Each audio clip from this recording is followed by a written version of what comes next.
ইছলামৰ পঞ্চবুনিয়াদ। ইছলামৰ বুনিয়াদ বা খুঁটি কেইটা আৰু কি কি?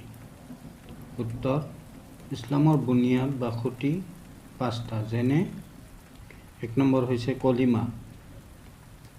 ইয়াৰ দ্বাৰা আল্লাহৰ একত্ব আৰু হজৰত মুহাম্মদৰ ৰিছালত আৰু নবুৱত মুখেৰে ইকৰাৰ স্বীকাৰ কৰা আৰু অন্তৰেৰে তছদিক মান্য কৰা।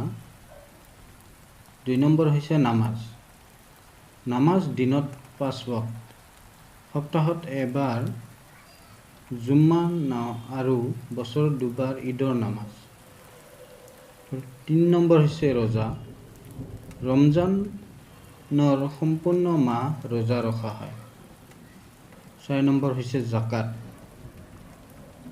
বছৰত এবাৰ হিচাপ কৰি সম্পত্তিৰ 2.5% গৰীব দুখীয়াক প্ৰদান কৰা। 5 নম্বৰ হৈছে হজ। মক্কাৰ কাবা গৃহলৈ গৈ জীৱন কালত এবাৰ হজ কৰা। প্ৰশ্ন: ইছলাম ধৰ্ম কেতিয়াৰ পৰা প্ৰৱৰ্তন হয়? এই ধৰ্মৰ প্ৰথম নবী কোন আছিল?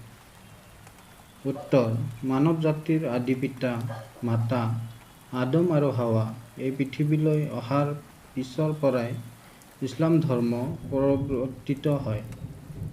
ইছলাম ধৰ্মৰ বিধি বিধানসমূহ কোনো মানুহে ৰচনা কৰা নাই, বৰং ইয়াৰ বিধি বিধানসমূহ আল্লাহে অৱতীৰ্ণ কৰিছে। ইছলামৰ প্ৰথম নবী হজৰত আদম আলাইহিছ ছালাম।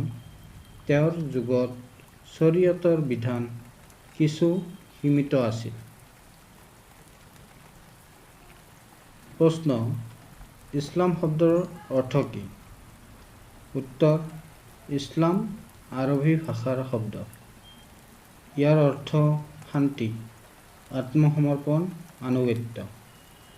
যি ব্যক্তিয়ে ইছলামৰ বুনিয়াদ আৰু নীতি নিয়মৰ প্ৰতি নিজকে সমৰ্পিত কৰি তাৰ প্ৰতি অনুগত হৈ সেইবোৰ ৰছুলে দেখুৱাই দিয়া পদ্ধতিৰে মানি চলিব, সিয়ে দুনিয়া আৰু আখিৰাতত শান্তি লাভ কৰিব।